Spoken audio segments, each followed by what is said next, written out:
I want you to know that the fear of being alone and having no purpose in your life is one of the most disabling things that you'll ever experience in your life. And you need to know the answer of two questions. Who are you and what do you want? For me, I realized as a kid, there was a choice I had to make. Either believe what the world said and only believe that broken pieces are ahead for me, or believe that God loves me. It was hard. Because when God says in the Bible, I have a plan for you, I'm thinking, really? And I prayed for arms and legs. What do you want? I wanted arms and legs. It's not that difficult to believe. The God of the Bible says He has a plan for you. Do you see this timeline? I'm 8 years old, going forwards into the future. No idea what was ahead. The Bible says He has a plan. We don't see the plan, so it's kind of foolish to believe something that you can't see. But faith helps you to do that. Faith is exactly that. And faith comes when you hear the Word of God.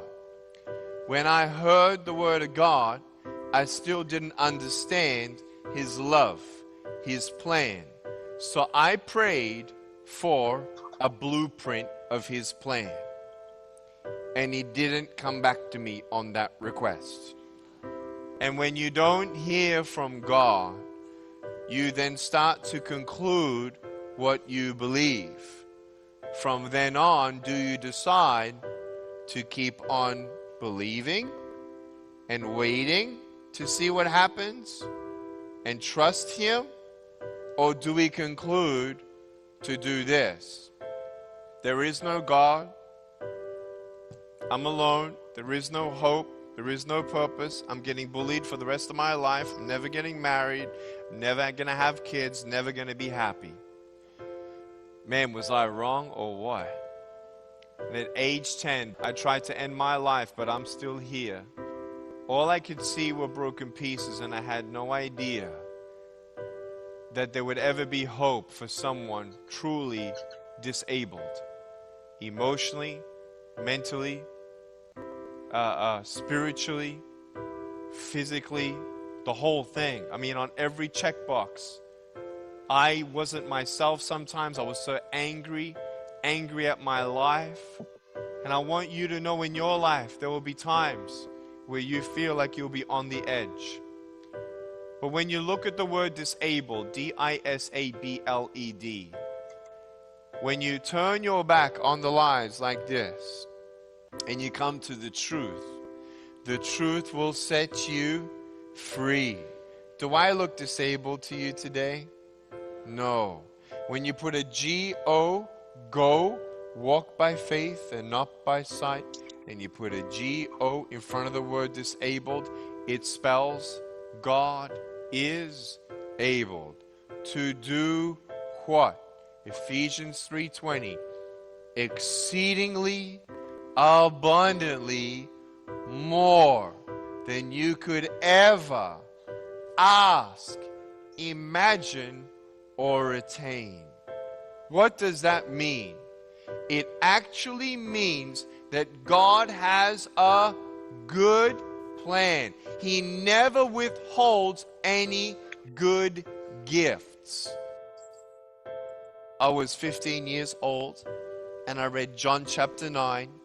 A man was born blind and no one knew why. Jesus was asked by everyone, why was this man born blind? Now, my doctors don't know why I was born this way. My parents don't know why I was born this way. And I want you to know that we don't have any answers for my birth defect. Jesus said this blind man was born this way because God's works are going to be revealed through him. Jesus spits on the dirt, puts mud on the face of the blind man, and there is no record of the blind man saying anything, flinching, asking anything, moving backward, nothing. Jesus performs his miracle as he is still. I realized Jesus did not sit the blind man down and say, Mr. Blind Man, my name is JC. I'm the healer. I'm about to spit in the dirt and give you a facial. And after we wipe the mud off your face, you're going to see. He didn't do that. God doesn't need to tell me his plan. I just need to be still and believe he has a plan. That's when you walk by faith. Why would you need faith if God told you everything? If I was age 8 and I prayed for arms and legs and God instead told me everything he's going to do until the age of 33, you got to be kidding me. I would die of shock. Writing books, 55 languages. If God can use a man without arms and legs to be his hands and feet, then who can God not use? Amen? He loves you, and he can do anything with your broken pieces.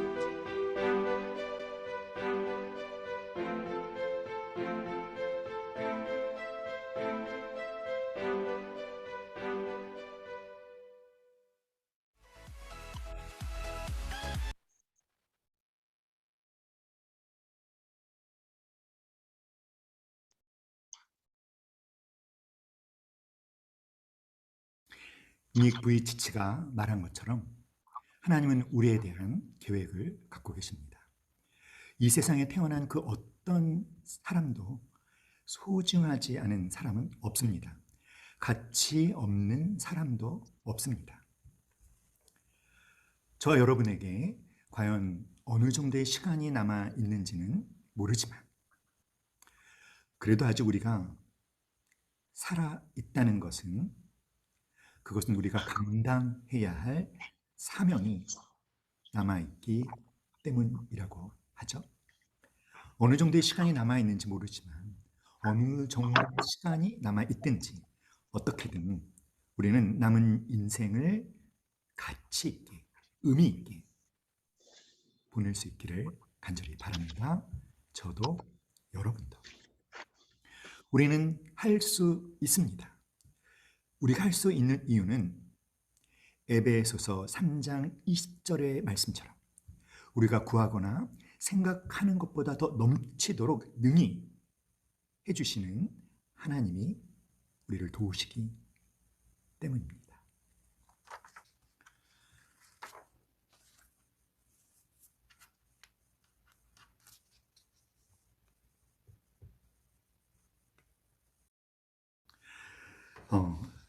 사람에게는 저마다 자신이 중요하게 생각하고 살아가는 무엇인가가 있다고 합니다.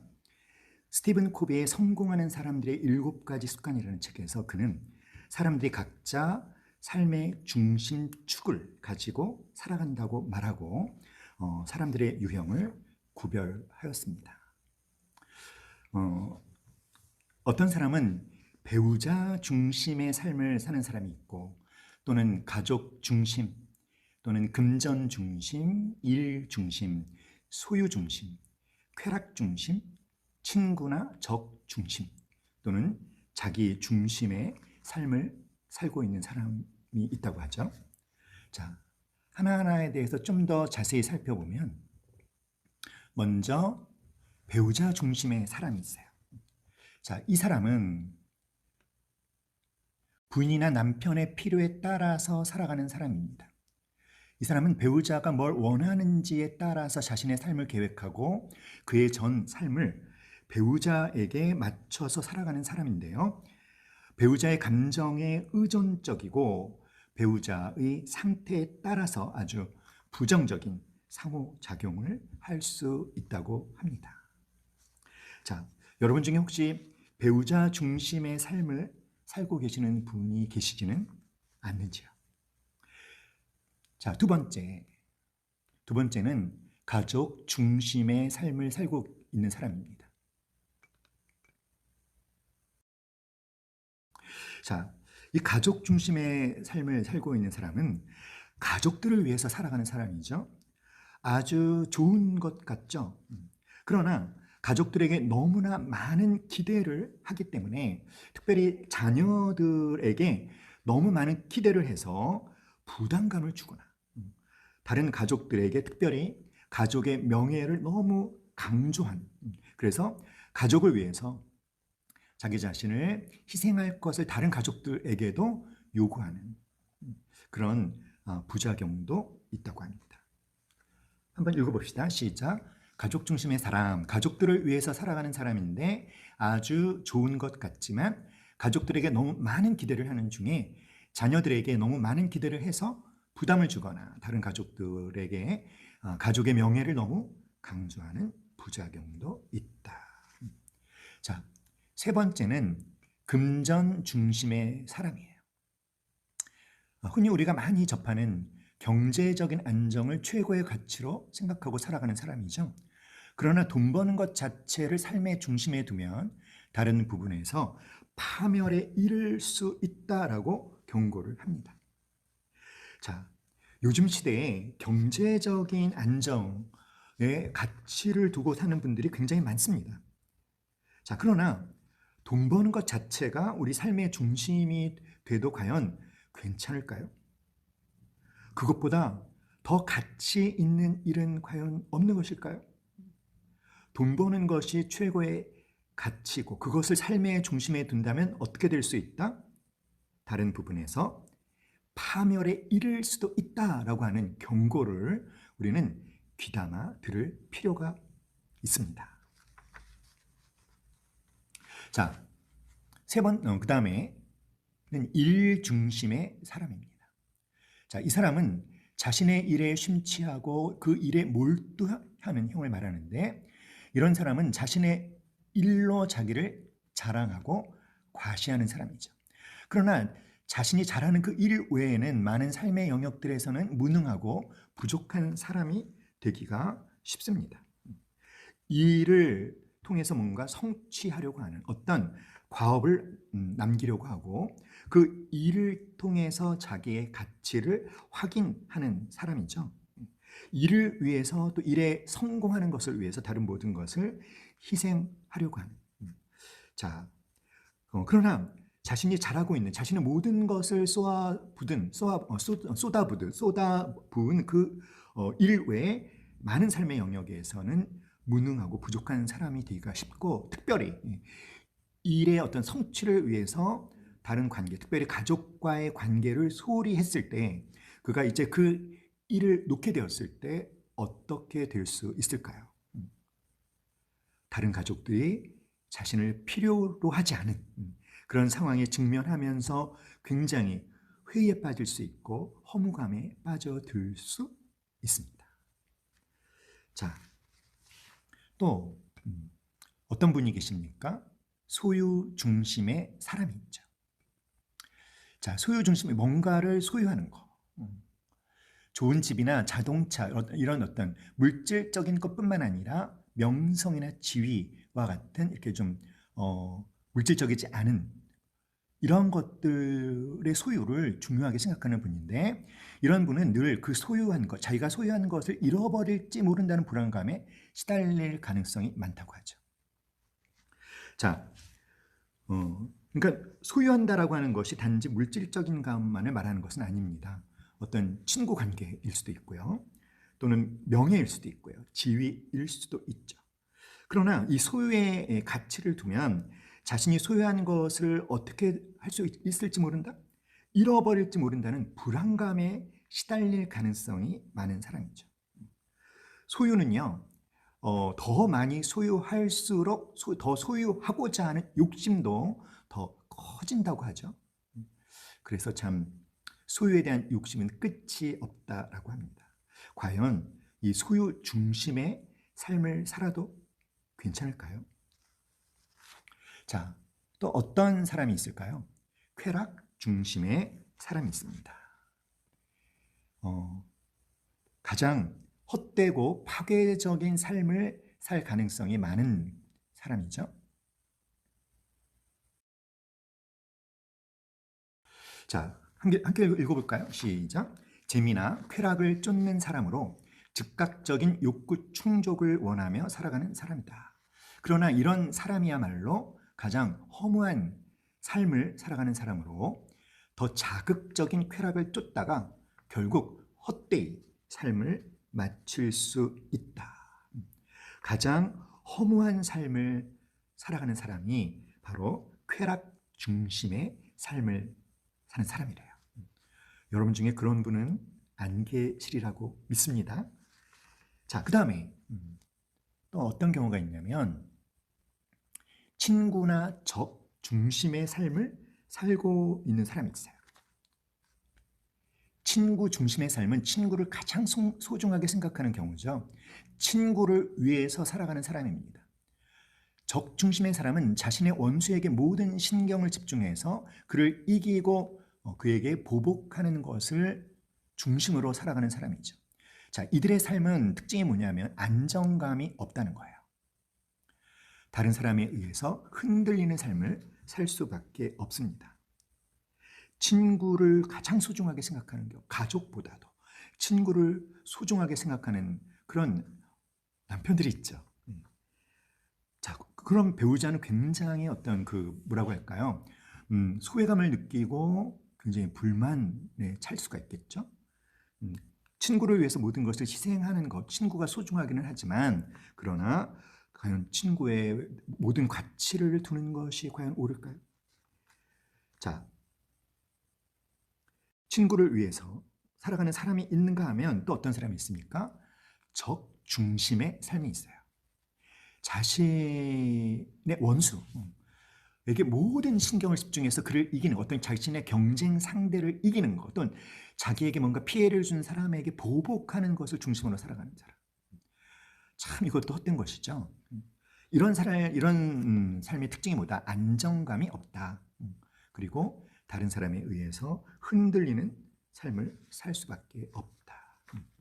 자, 우리가 배우자 중심의 삶 또는 가족 중심의 삶, 금전 중심의 삶, 일 중심의 삶, 소유 중심의 삶, 쾌락 중심의 삶, 친구나 적 중심의 삶, 그리고 마지막으로 자기 중심의 삶이 있습니다.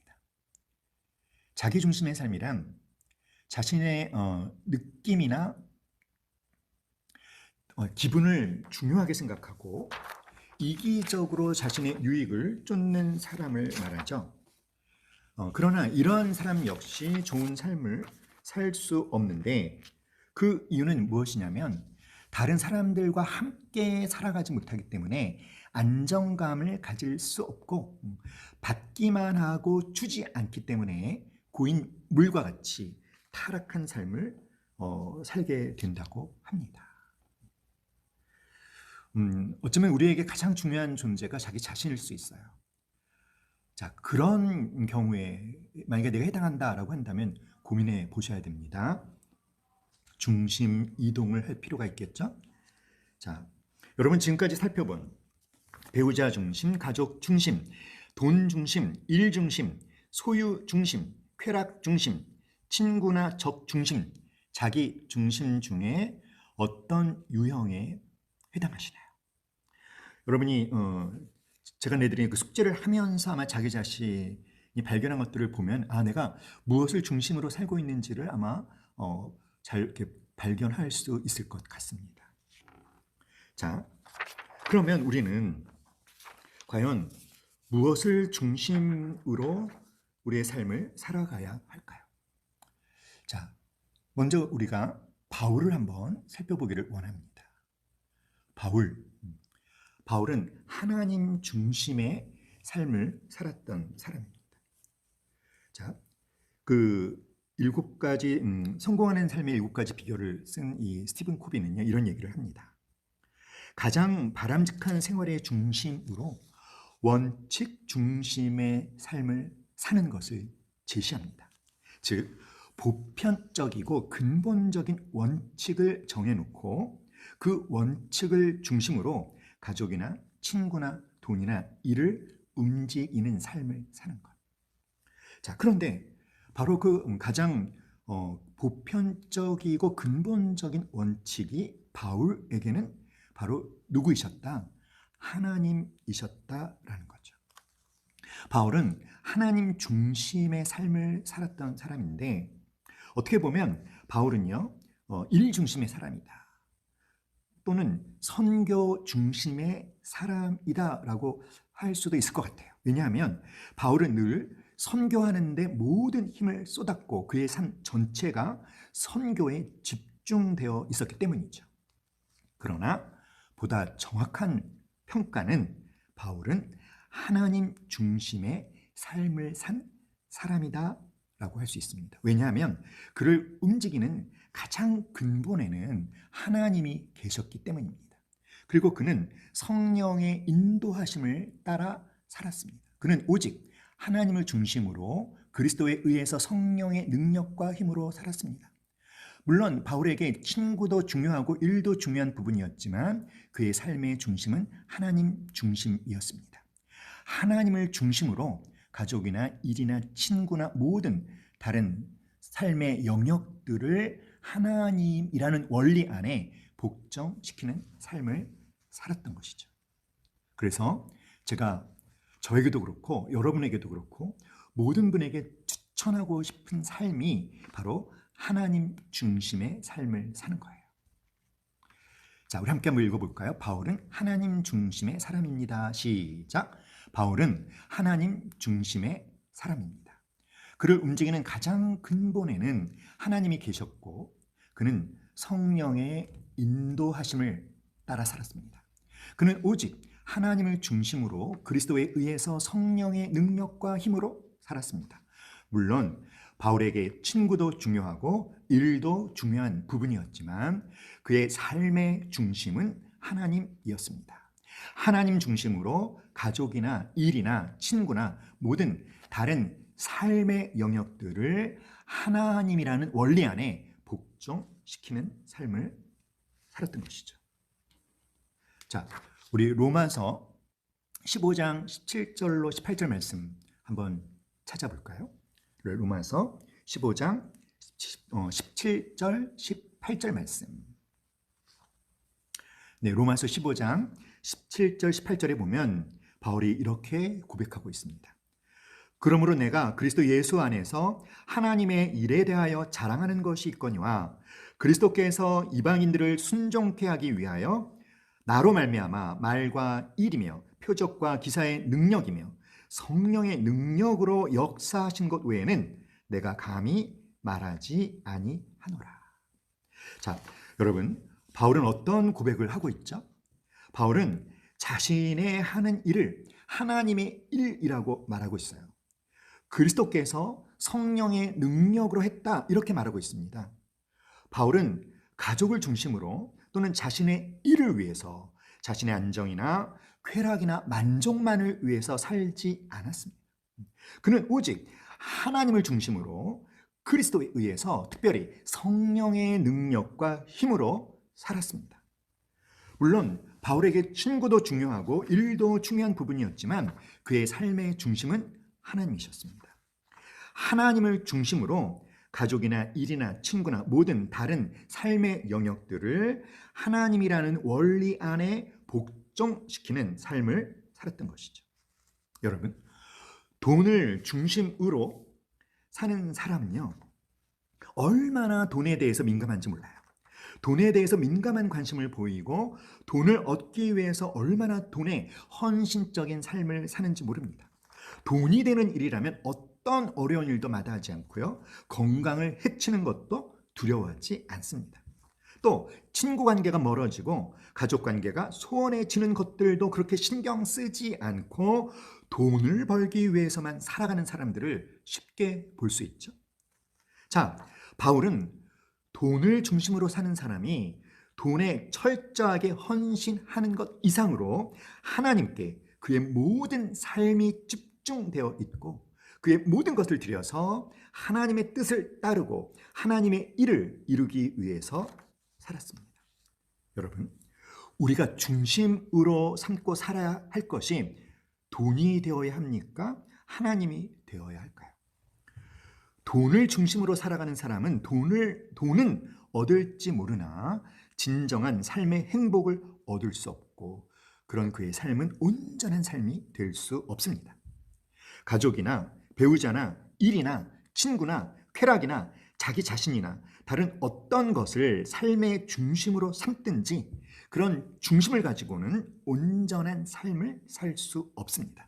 왜냐하면 그런 중심들 그 자체가 온전한 것이 아니고 확고한 것들이 아니기 때문에 그 삶의 중심부터 흔들리는 혼란한 삶을 살 수밖에 없는 것이죠. 그러므로 사랑하는 여러분, 여러분이 하나님 중심의 삶을 사실 수 있기를 간절히 바랍니다. 우리 함께 읽어볼까요? 시작. 우리가 온전히 하나님을 우리 생활 중심에 두고 살아갈 때 우리의 삶이 온전해집니다. 다른 중심들은 그 자체가 흔들리고 혼란하지만 하나님은 흔들리지 않으시는 분이시기 때문입니다. 다른 것들은 모두 우리를 혼란하게 만들고 거짓된 결과를 가져다 주지만 하나님께서는 진리를 제시하시고 하나님께서 약속하신 것들을 신실하게 지키십니다. 우리가 하나님을 생활의 중심으로 삼고 하나님을 따라서 우리의 삶을 운영해 나가는 길만이 우리에게 진정한 만족과 기쁨과 행복을 경험케 해줍니다. 그러므로 여러분, 우리 삶의 중심에 다른 사람이나 다른 일이나 다른 욕심이 그 자리를 차지하지 못하도록, 다른 것들이 우리를 사로잡지 못하도록 하고 온전히 하나님 중심의 삶을 살아가도록 해야 할 것입니다. 그러면 하나님 중심의 삶이란 어떤 특징들을 갖고 있는지 한번 살펴볼까요? 하나님 중심의 삶이란 첫째, 모든 삶의 목적과 방향이 하나님께 집중되고 하나님이 원하시는 것에 민감한 삶이에요. 하나님께서 어떻게 살기를 원하시는지가 자신의 삶의 목적이 됩니다.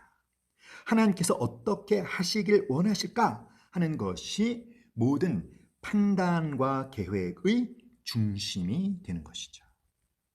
자, 하나님께 집중되고 하나님이 원하시는 것에 민감하다라고 하는 것을 다시 한번 설명드리면 하나님께서 이 상황에서 내가 어떻게 하기를 원하실까 이것을 기준으로 판단하고 계획을 세우는 것. 이것이 하나님께 민감해지는 거예요.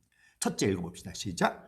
모든 삶의 목적과 방향이 하나님께 집중되고 하나님의 원하시는 것에 민감한 사람. 자, 두 번째.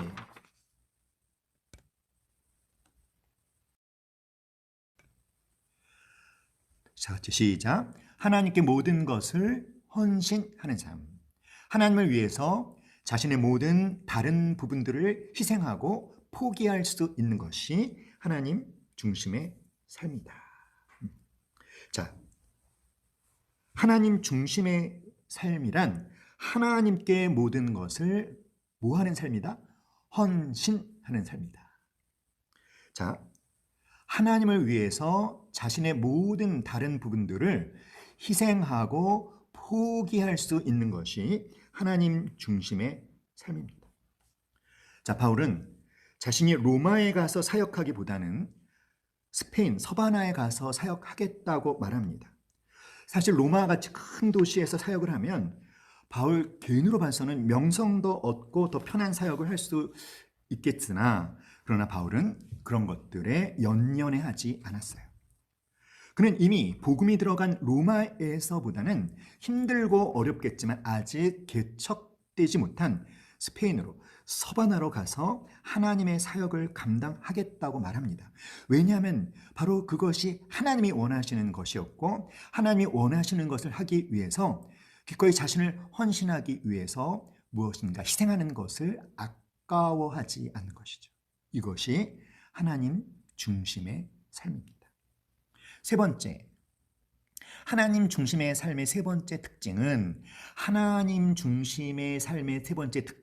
성령의 능력으로 사는 거예요. 자, 우리가 하나님 중심의 삶을 살겠다라고 결심할 때 여러분 하나님 중심으로 살겠다고 했을 때 그 하나님은 우리에게 방향만 제시해 주는 어떤 그런 분이 아니십니다. 우리의 삶의 방향을 제시해 주실 뿐만 아니라 그런 삶을 살 수 있도록 하나님께서 친히 우리와 함께 하시며 능력을 주시며 지혜를 주시며 하나님이 제시한 그 방향의 삶을 살 수 있도록 책임져 주시는 분이시라는 거예요. 그래서 하나님이 우리의 삶의 중심이 될 때 다른 중심을 가지고 살아가는 것에서는 전혀 찾아볼 수 없는 놀라운 선물 무엇입니까? 하나님의 능력을 덧입어서 사는 삶을 살게 됩니다. 이렇게 까맣게 가려진 부분 때문에 잘 안 보이시죠? 이거를 없앨 수 있는 방법이 있을 텐데 아직 제가 잘 모르겠어요. 자, 셋째 한번 읽어봅시다. 시작. 하나님 중심의 생활의 특징은 성령의 힘으로 사는 것이다. 하나님이 우리의 삶의 중심이 될 때 다른 중심을 가지고 살아가는 것에서는 전혀 찾아볼 수 없는 놀라운 선물인 하나님의 능력을 덧입어서 사는 삶을 살게 된다. 있습니까, 여러분? 여러분, 가족 중심으로 사는 사람은 가족을 얻을 것이고 돈을 중심으로 사는 사람은 돈을 얻을 것이고 일을 중심으로 사는 사람은 일의 업적을 남길 것입니다. 그러나 하나님을 중심으로 사는 사람은 하나님을 얻고 하나님의 힘과 능력을 얻고 하나님의 힘으로 살아가게 될 것입니다. 사랑하는 여러분, 어쩌면 여러분에게 바울을 이렇게 제시하면서 바울과 같은 삶을 살라라고 요구하는 것이 너무 이렇게 부담스럽고 따라하기 힘들게 느껴질 수도 있어요.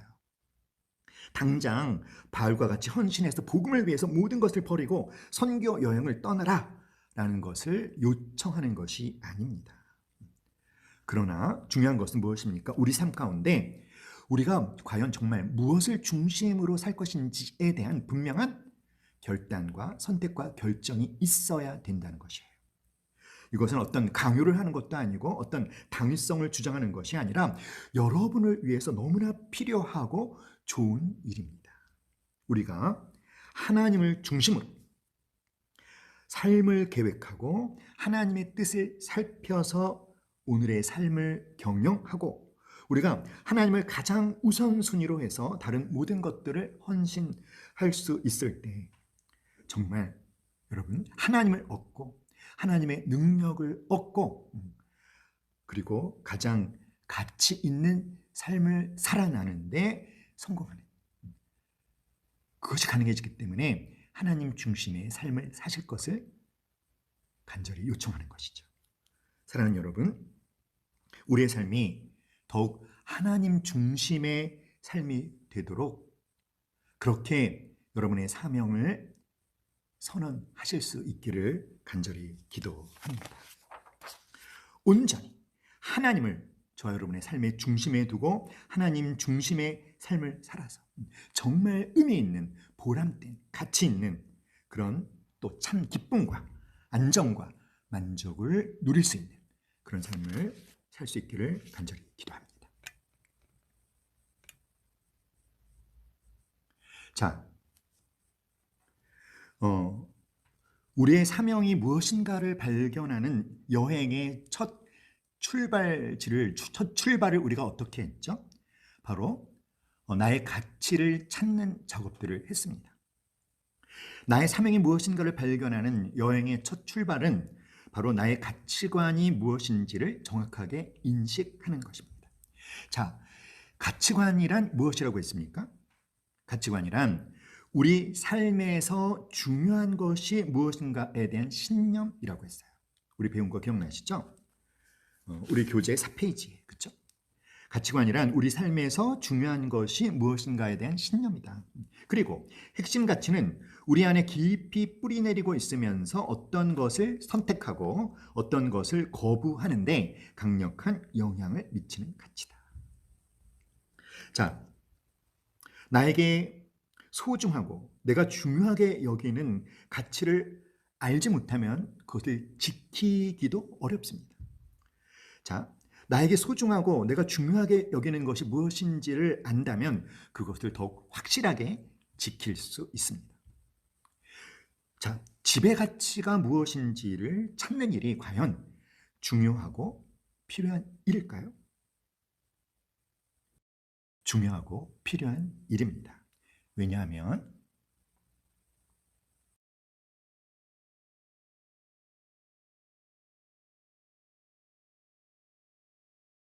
자, 함께 읽겠습니다. 시작. 나의 지배 가치를 찾는 일은 중요하고 필요한 일이다. 바로 내가 원하는 것이 무엇인지 알게 해주기 때문이다.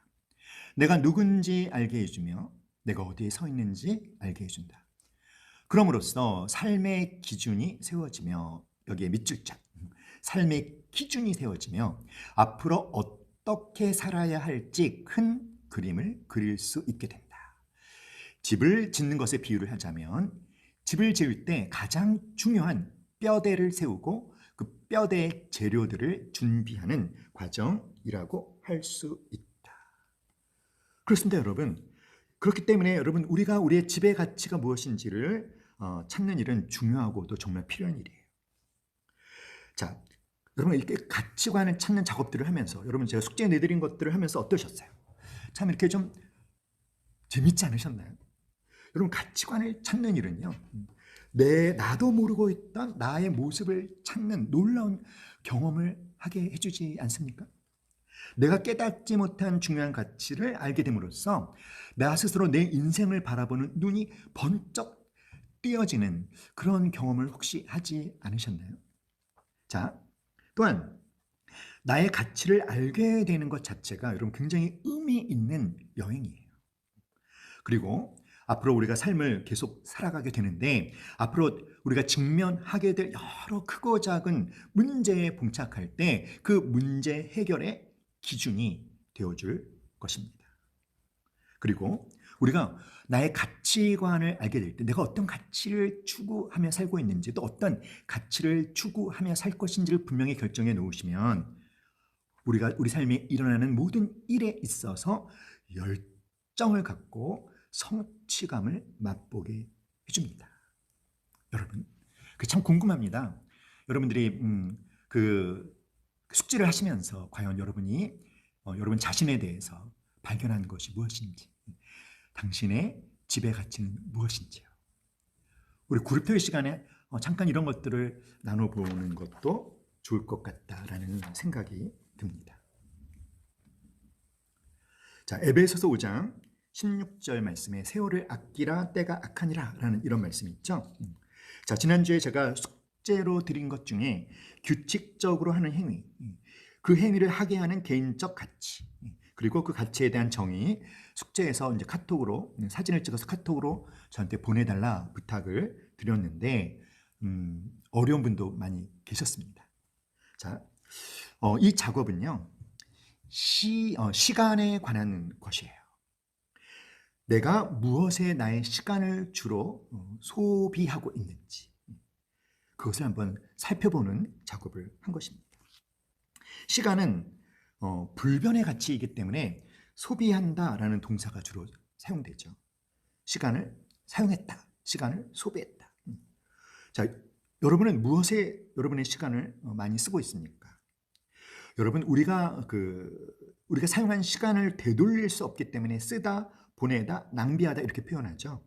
하지만 좀 더 긍정적인 표현으로 바꿔서 따라합시다. 나는 무엇에 시간을 투자하고 있는가? 나는 무엇에 시간을 투자하고 있는가? 여러분이 영원한 것에 여러분의 시간을 투자할 수 있기를 바랍니다. 우리 에베소서 5장 16절 말씀 함께 읽어볼까요? 시작! 세월을 아끼라 때가 악하니라. 자, 이 말씀에서 아끼라라는 이 말씀을 살펴보도록 하겠습니다. 자, 이 아끼라는 헬라어로 다 같이 엑사고라죠. 엑사고라죠. 어떤 뜻입니까? 자, 성경 여러 곳에서 몸값을 치르고 대산다 이런 뜻을 갖고 있어요. 즉 구속한다, 속량한다, 갈라디아서 3장 13절에서는 속량이라는 단어로 번역했습니다. 하나님께서 예수 그리스도를 십자가에 달려 죽게 하시고 대신 우리를 죽음에서 구원하신 것을 속량이라고 한 것이죠. 그러니까 세월을 아끼라라는 것은 뭐예요? 세월을 구원해라. 세월에 대한 값을 지불해라. 이런 의미가 있는 것이죠. 자, 세월에 대한 대가를 지불한다. 세월, 이것은 어떤 것이냐면 세월을, 즉 시간을 그냥 흘러가는 대로 보고만 있는 것이 아니라 나의 소중한 무엇인가를 이렇게 정성을 쏟아 부으며 공을 들인다라는 거예요. 세월에 대한 대가를 지불한다는 것입니다. 읽어봅시다. 세월에 대한 대가를 지불한다는 것은 시작. 세월을 흘러가도록 그대로 보고만 있지 않고 소중한 무엇인가를 쏟아 부으며 정성을 들이는 것. 이것이 세월을 아끼라는 것입니다. 여러분 지금 제가 세월을 아끼고 있죠. 어떻게 아끼고 있습니까? 지금 제가 이 강의를 하는 것에 정성을 쏟아붓고 있잖아요. 이것은 세월을 아끼는 것이죠. 믿습니까? 자, 세월을 아낀다는 것은 또 어떤 것일까요? 세월을 건져낸다는 것, 세월을 구원한다는 것입니다.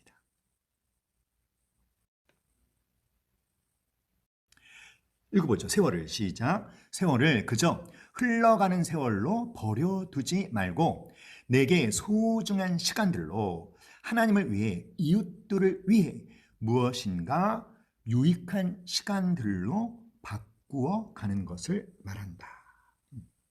자, 세월을 아낀다는 것은 우리가 구원받은 것처럼 우리가 구원받은 목적대로 시간을 사용하는 것. 그래서 시간도 구원해내는 것이죠. 자, 세월을 그저 흘러가는 세월로 버려두지 말고 내게 소중한 시간들로 뭔가 하나님을 위해서 이웃들을 위해서 무엇인가 유익한 시간들로 바꾸어내는 것이 바로 세월을 아끼는 것입니다. 하나님이 우리에게 세월을 아끼라고 명령하고 있습니다. 그러면서 그 이유를 무엇 때문이라고 말씀하고 있습니까? 때가 악하다는 것이죠.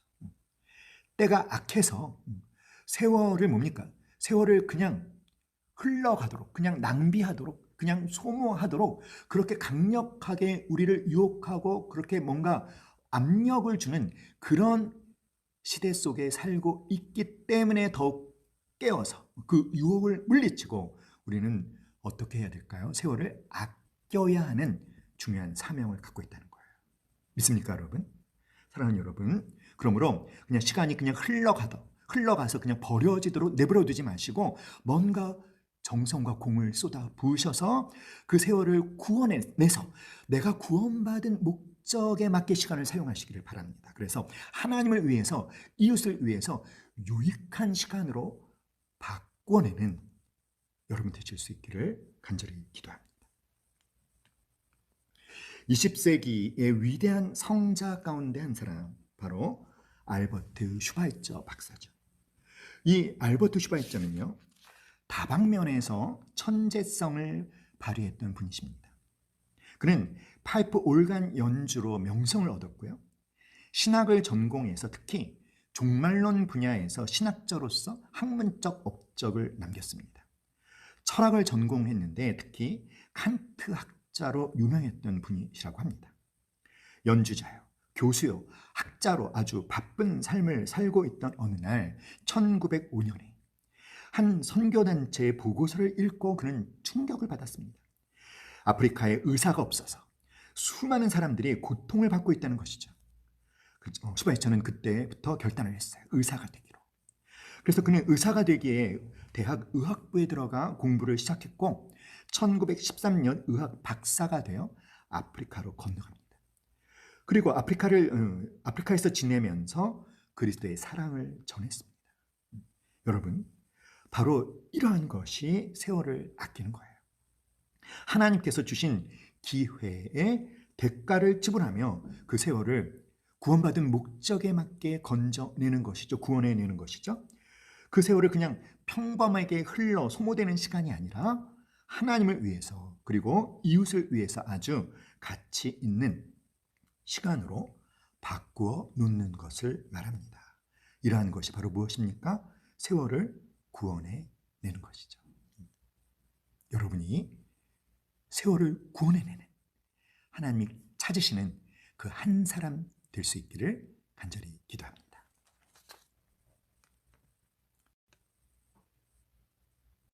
자, 지난주에 숙제를 내드렸잖아요. 삶의 가치 찾기. 내가 이렇게 규칙적으로 하는 행위나 가장 열심히 하는 활동이나 가장 많이 하고 있는 활동들을 찾고 그 행위를 하게 하는 가치를 한번 써보고 그 가치에 대해서 정의를 내려보는 것. 근데 행위를 찾고 가치를 찾는 것까지는 쉬운데 정의 내리는 것이 좀 아마도 어려우신 분들이 계셨을 것입니다. 그래서 제가 샘플을 한 예를 보여드립니다. 어떤 자매의 예인데요.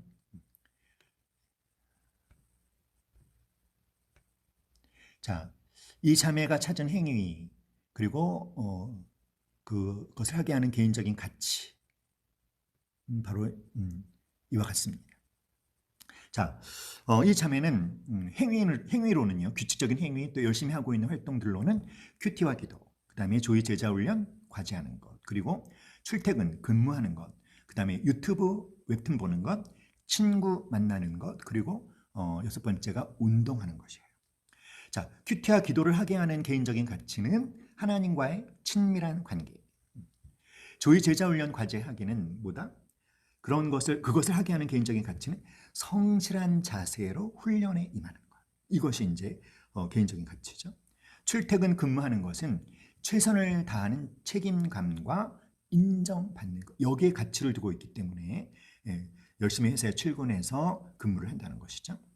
유튜브 웹툰 보는 것을 하게 만드는 개인적 가치는 뭐다? 즐거움, 편안함, 일시적이고도 즉각적인 재미를 추구하는 바로 거기에 가치를 두고 있기 때문에 열심히 또 웹툰을 보고 유튜브를 본다는 거죠. 친구를 만나는 것은 어떤 가치 때문일까요? 함께 울고 웃고 격려하고 축하하는 것을 통해 기쁨과 즐거움을 얻기 원하기 때문에 그래서 친구를 많이 만나고 그 다음에 운동 일주일에 2회 또는 3회를 하게 하는 가치는 뭐다? 신체의 건강이라는 거예요. 자, 여기까지는 뭐 여러분도 별로 어렵지 않으셨을 것 같습니다. 자, 그 다음에 자, 가치 정립하기. 그런 개인적인 가치에 대한 이제 보다 더 구체적인 정의를 이제 내려보는 거죠.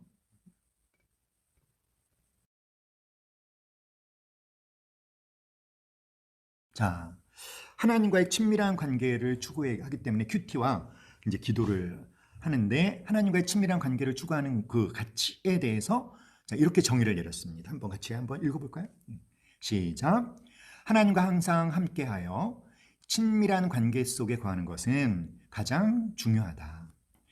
그래서 나는 어떤 상황에 놓이든지 내 상태가 어떠하든지 하나님을 신뢰하며 하나님께 모든 것을 의뢰하며 하나님께서 내게 말씀하시는 것에 언제나 귀 기울이며 세심하게 그리고 즉각적으로 반응할 것이다. 하나님과의 관계가 항상 깊고 친밀하여 살아 숨쉬도록 매일 기도할 것이다. 그래서 가치에 대해서 정의를 내린다는 것은 왜 그것이 중요한지 그리고 그것에 대해서 어떻게 실천해 갈 것인지 그 가치에 대해서 왜 그걸 중요하게 여기는지를 설명하고 그렇기 때문에 뭘 할 것인지를 또 이렇게 계획을 세워보는 거, 다짐을 해보는 거 이런 게 정의를 내리는 거예요. 아셨죠 여러분? 다시 한번 읽어볼까요? 하나님과 시작. 하나님과 항상 함께하여 친밀한 관계 속에 거하는 것은 가장 중요하다. 그래서 나는 어떻게 하겠다? 나는 어떤 상황에 놓이든지 내 상태가 어떠하든지 하나님을 신뢰하며 하나님께 모든 것을 의뢰하며 하나님께서 내게 말씀하시는 것에 언제나 귀 기울이며 즉각적으로 반응하겠다. 그리고 어떻게 하겠다? 매일 기도할 것이다. 이렇게 계획도 세우고 다짐도 하는 것이죠. 자, 맡겨진 일에 성실하게 하는 책임감. 이건 이제 출퇴근하는 근무하는 것에서 찾은 가치죠. 자, 그것에 대한 그 가치에 대한 정의 읽어봅시다. 시작. 하나님 나라에서 그리고 이 땅에 발을 딛고 살아가며 내가 속한 곳 어디에서든지 내게 주어진 일에 성실히 책임을 다해 임할 것이다. 그래서 직장, 가정, 교회에서 작은 일이든 큰 일이든 하나님께서 맡겨주신 일로 여기고 어렵고 귀찮고 누군가 하기 싫어하는 일이라도 청지기와 같은 자세로 임할 것이다. 하나님께서 맡겨주신 사명에 성실하게 임할 것이다. 자, 그 가치를 좀 더 이렇게 설명하고 그래서 그것에 대해서 어떻게 할 것이다. 이렇게 좀 다짐을 하는 것이죠.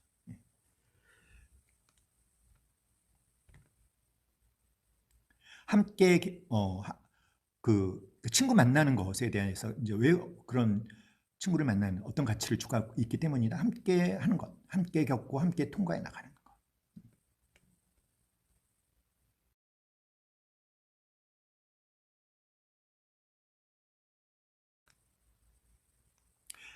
자, 정의 읽어봅시다. 시작. 하나님 나라는 내가 있는 곳에서 내가 함께하는 이들과 함께 만들어가는 것이다. 나는 나의 시간을 나에게만 쓰기보다 나와 함께하는 이들에게 쓸 것이다. 공감과 격려가 필요한 친구들, 영적 자녀로서 지지해주고 살펴야 하는 이들, 어렵고 지치는 상황을 함께 헤쳐가는 동료들에게 시간을 쓰며 함께하는 기쁨을 나눌 것이다. 나아가 하나님이 우리와 이같이 함께 하심을 알게 할 것이다. 네. 자, 여러분 이 강의가 끝난 다음에 한번 이 강의 영상을 다시 보면서 참고하실 수 있으니까 제가 빨리빨리 넘기도록 하겠습니다. 자, 인정받고 칭찬받기 원하는 가치에 대해서는 어떻게 설명하고 또 어떤 계획을 세웠을까요? 자, 읽어볼까요? 시작. 나는 사람에게 인정받고 칭찬받는 것을 매우 좋아하여 인정받고 싶은 상대가 나에게 실망하는 것을 두려워한다. 좀 더 자세히 설명을 해주고 있죠. 자, 그런데 이제 좀 결심을 했어요. 어떻게?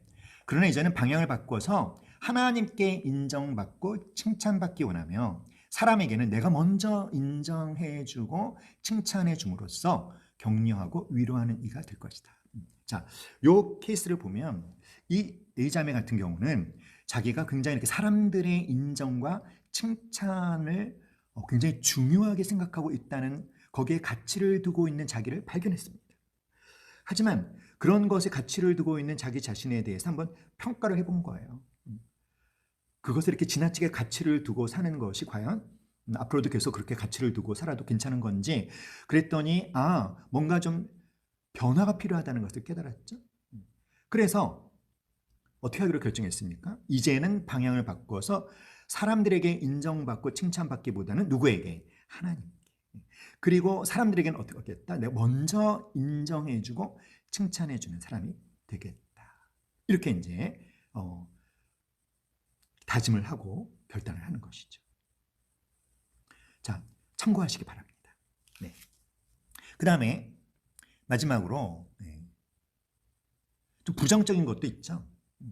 여러분이 열심히 하고 있는 행동이나 활동들이 전부 다 긍정적인 것만 있는 것은 아닙니다. 그렇죠? 이 자매 같은 경우는 그냥 아무 생각 없이 웹툰 보는 거, 유튜브 보는 거. 자, 그것에 대해서 왜 그런 유튜브나 그 웹툰을 보는가 했더니 왜다? 나는 아무것도 아무 생각도 하지 않고 얻는 즉각적이고 일시적인 재미와 즐거움을 추구한다. 그것에 가치를 두고 있다. 이것을 이제 발견한 거예요. 그렇죠?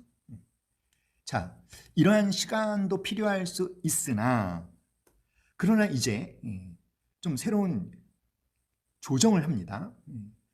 어떤 결단을 했을까요? 너무 과하게 차지하는 것은 좋지 않다.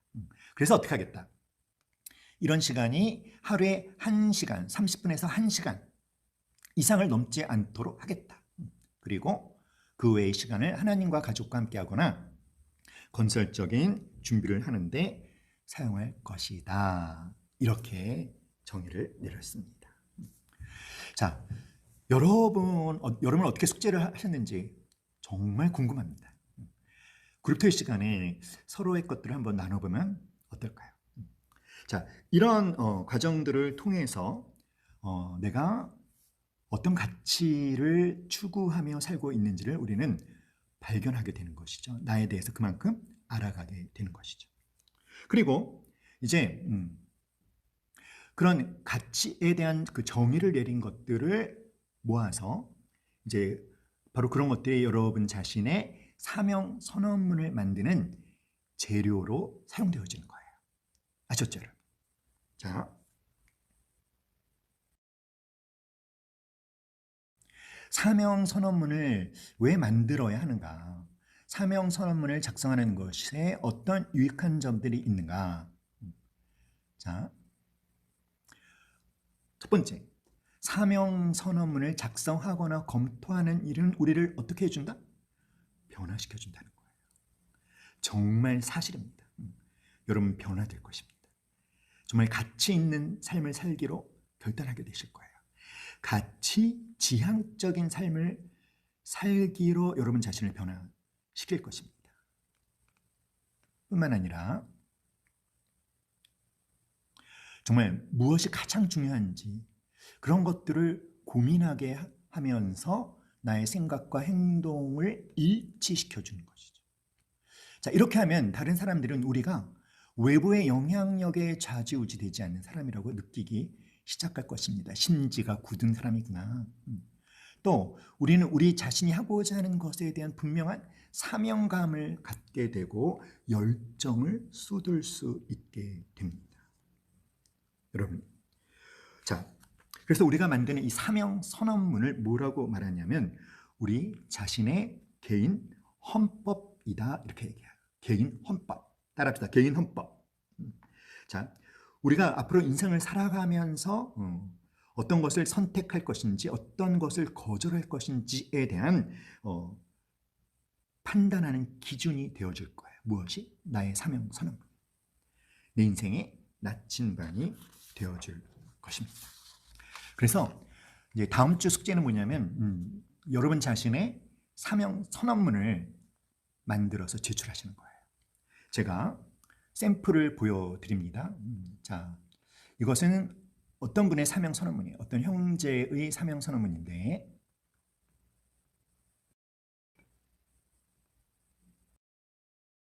자, 함께 읽어봅시다. 시작. 나는 항상 세상을 믿음의 눈으로 바라보고 남들이 나 때문에 즐거움과 고마움을 느끼도록 할 것이다. 내가 처음 그곳에 있었을 때보다 더 나은 가치를 만들기 위해 노력할 것이다. 지금 내 앞에 있는 사람을 이 세상에서 가장 소중한 사람으로 여기고 그 사람에게 좋은 영향을 주도록 성심성의를 다하여 대할 것이다.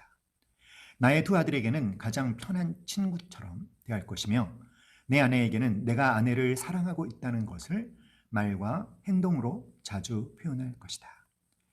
나에게 부족한 것이 무엇인가 발견하여 늘 새로운 것을 배우는데 시간과 노력을 아끼지 않을 것이다. 내가 믿는 하나님께 늘 감사하며 나에게 좋은 영향을 끼친 분들에게 감사를 잊지 않을 것이다. 좋은 계획을 세우고 소중한 것부터 실천하여 스스로 행복을 만들고 승리하는 삶을 살도록 노력할 것이다. 자, 이분의 사명 선언문을 보면 우선 특징적인 것이 뭐냐면 나는 뭐뭐 할 것이다 이런 식의 표현을 사용하셨습니다. 그렇죠? 그리고 그 중요한 역할에 대한 또 그 결심과 계획을 표현하셨죠. 아들들과의 관계에 있어서 아내하고의 관계에 있어서 하나님하고의 관계에 있어서 그렇죠? 나는 뭐뭐 할 것이다. 나는 뭐뭐 할 것이다. 나는 뭐뭐 할 것이다. 자, 이런 식의 표현을 하시면 좋을 것 같아요. 자, 그 밖에도 앞에서도 말씀드렸던 것처럼 우리 리더십 전체 카톡에 여러분의 선배들이 만든 사명 선언문 이제 우리가 여러분도 이제 그 사명 선언문을 자신의 사명 선언문을 만들어서 액자에 이제 넣는 작업을 최종적으로 할 겁니다. 그 액자에 넣어서 여러분의 선배들이 제출했던 사명 선언문을 제가 이제 그 카톡에 올려드릴게요. 이제 그런 것들을 참고하면서 다음 주 이 시간까지 여러분 자신의 사명 선언문을 1차로 만드셔서 제출을 해 주십시오. 그래서 제가 요 부분 이렇게 수정했으면 좋겠습니다. 이 정도면 괜찮습니다. 제가 피드백을 드리면 이제 그것을 여러분이 잘 정성스럽게 만드셔서 액자에 넣으셔서 또 그 액자에 넣은 사명 선언문을 또 저에게 보여주시면 감사하겠습니다. 네, 여러분. 지난주와 이번 주 두 시간에 걸쳐서 셀프 리더십, 특별히 우리 자신의 가치를 찾아봤고 또 사명을 찾아봤고 사명 선언문을 만들기 위한 작업들을 했습니다. 이러한 시간들이 여러분에게 아주 의미 있는 시간이 되셨기를 정말 간절히 소망합니다. 앞으로 여러분의 남은 인생을 어떻게 살 것인지에 대해서 분명한 방향을 결정하는 참 그런 의미 있는 시간이 되었기를 바라고요. 여러분의 사명 선언문 제가 기대해 보겠습니다. 열심히 해 주시라고 믿고 하나님 도와주시기를 간절히 기도합니다.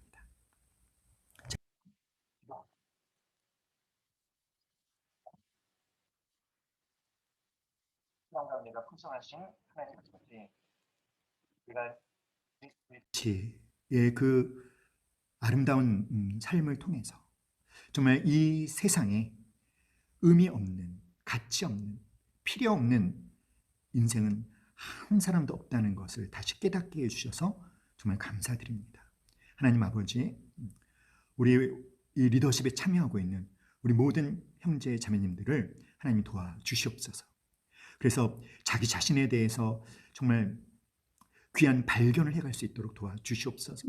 내가 어떤 가치를 추구하며 지금까지 살고 있었는지, 그리고 앞으로 남은 인생 어떤 가치를 추구하며 어떻게 살 것인지에 대해서 분명한 방향과 목적과 주님 계획을 결정할 수 있도록, 그래서 그것을 또한 글로 표현할 수 있도록 하나님 이 모든 것을 하는 과정에 하나님께서 친히 간섭하시고 도와주시고 함께하여 주시옵소서. 그래서 우리 자신의 정말 사명 선언문을 만들 수 있도록 도와주시고 그 사명 선언문이 앞으로 우리가 만나는 모든 일에 대한 판단의 기준이 되게 하시며 우리 삶의 나침반이 되도록 주님 역사하여 주시옵소서. 하나님 우리 함께 하심을 믿고 감사드리며 살아 역사하시는 예수님의 이름으로 감사하며 축복하며 기도하옵나이다. 아멘.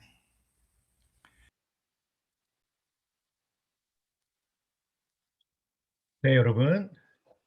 액자에 넣은 사명 선언문 샘플을 미리 보여드릴게요.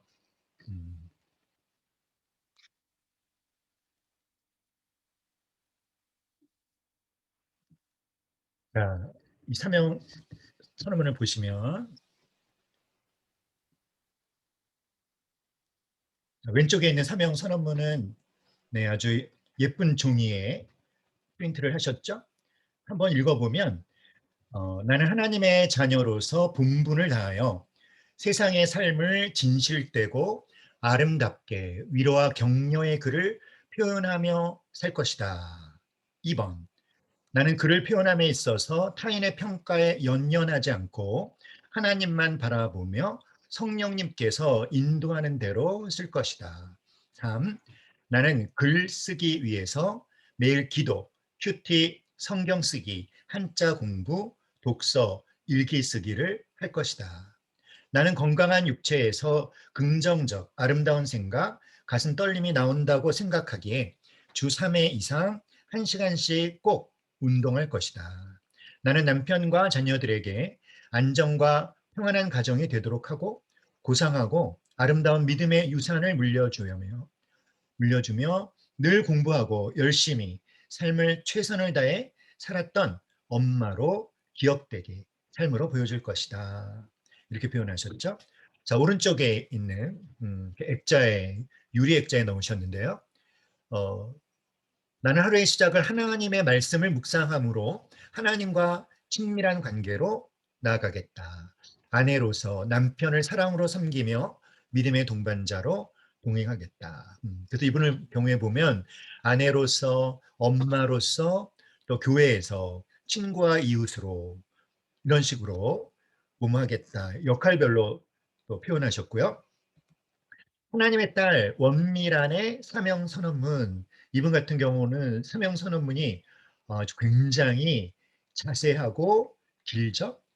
먼저 자신의 사명을 표현했어요. 내 사명은 날마다 하나님의 무한하시고 무조건적인 사랑 안에 거하며 그를 기뻐하고 일과 가정을 통해 다른 사람들에게 선한 영향력을 끼치며 항상 하나님 편에 서서 건강하고 활기찬 삶을 살아가는 것이다.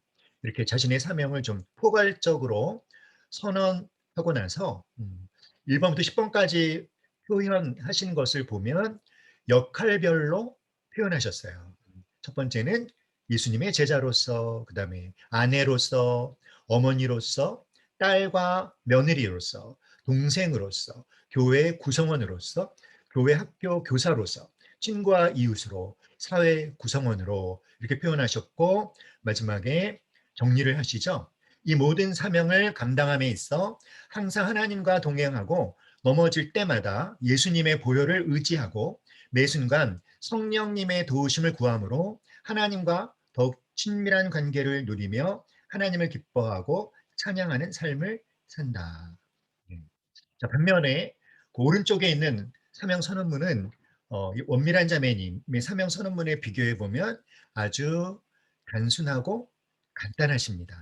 그 사명 선언문에 각자의 개성이 나타나는 것을 볼 수가 있죠.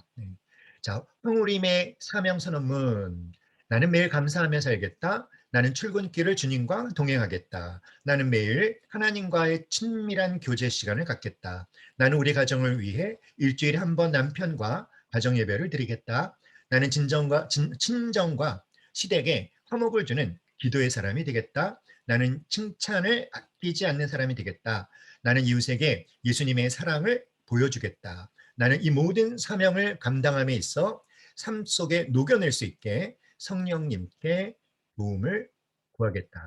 네. 그래서 사명 선언문의 형식은 여러분 한 가지가 아니에요. 여러분의 그 취향, 여러분의 어떤 개성에 맞게 표현해 주시면 되겠습니다.